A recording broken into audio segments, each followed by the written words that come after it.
everyone. This is Deb Tim, a Canadian girl. Today I want to talk a little bit about Mbuna aggression, and I want to share something that happened a couple days ago that was really a bummer. So please stay tuned and you'll see what I'm talking about.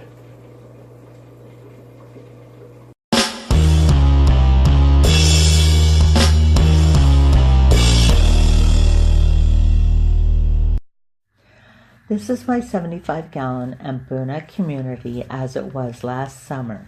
The large super red zebra you can see on the left of the screen is the tank boss of this aquarium. The smaller pearl zebra on the right side is now my tank boss.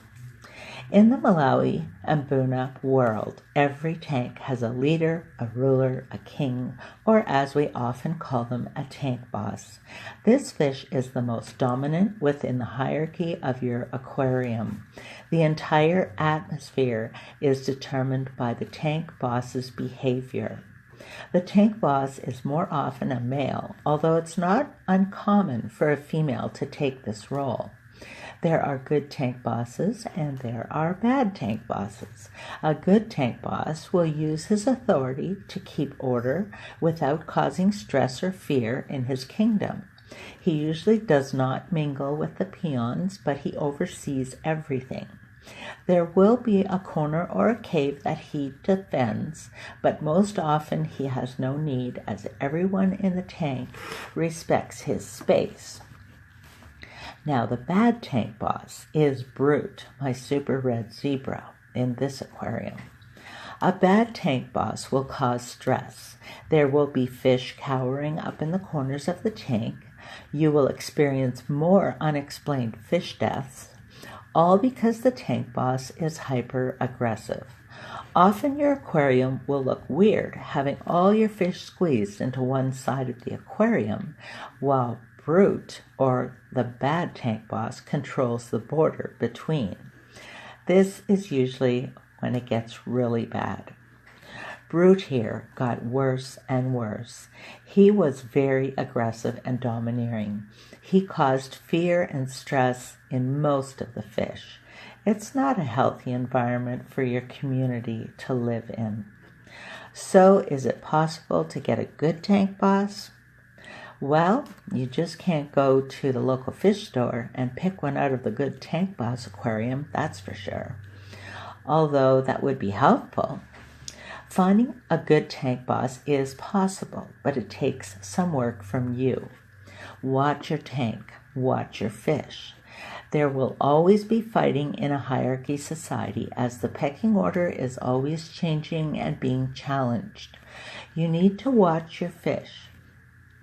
Keep an eye on the ones that seem to fight more. A hyper-aggressive fish will keep fighting even after submission. He will chase, torment, attack, and continue to harass even after the other fish has given in. This is the first sign of the makings of a bad tank boss.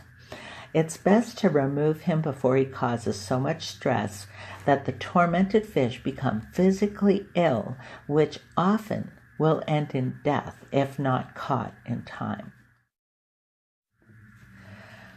Now we are looking at my 150-gallon Mbuna community as it is today. The pearl white zebra on the right side of the tank is Ghost, my tank boss. And he's a good tank boss. Most often we remove the targeted fish. Well, I don't do that unless it's absolutely necessary. If the fish is injured or needs time to recoup, then yes. But I definitely remove the hyper-aggressive fish. There are ways you can diffuse their aggression, but I find over time it returns and usually worse than before. Timeouts are a temporary fix. I have never had that work for me for any length of time. You can add more females, but I personally don't want to breed any more nasty fish, so that's out. The best remedy with the least hassle, in my opinion, is to rehome him. It's not healthy or fair for your community to live under a tyrant. A good tank boss like Ghost will keep the peace. actually breaking up fights rather than picking fights. In doing this, he maintains his position and is much less likely to be challenged himself. He is preventing aggressive fish from elevating themselves up the pecking order. This way, he controls the community and keeps the peace, maintaining his dominance without the fear of challenges to his position. Now, there will always be someone who steps up, but usually they're only testing the waters. So Brute was rehomed last summer to my neighbor's house. I could see his tank in their family room from our family room. I would often go check on him. He was in an aquarium with a very large, nasty Venustus female. Well, earlier this week, my neighbor asked if I would like Brute back. They're doing some stock changes and moving around with their aquariums and have nowhere that he fits in. Well, I figured with a 150-gallon aquarium, more fish, and the fact that Brute has been dominated for the last year, that he would be okay. So my neighbor brought Brute over with a half a dozen yellow labs, and they all joined my community together. I watched for a while. My tank boss asserted his authority, immediately chasing Brute. He didn't bother with any of the others, but I'm sure he didn't see them as a threat. Brute, being the biggest in the tank, seemed to be more of a threat, while about the same size as my big bumblebee female in here.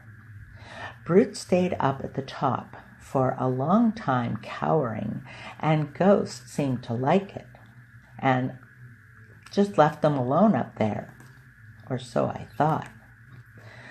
I thought it was going to work out, and I thought they would settle in, but 3 hours later, Brute was dead. I was shocked. I couldn't believe my good tank boss would do that, but he did. This doesn't make him a bad tank boss. It just shows you who is the boss. So until next time, this is Deb Tim signing out. Thank you so much for watching. I hope your week is off to a wonderful start, and I'll talk to you soon. Bye.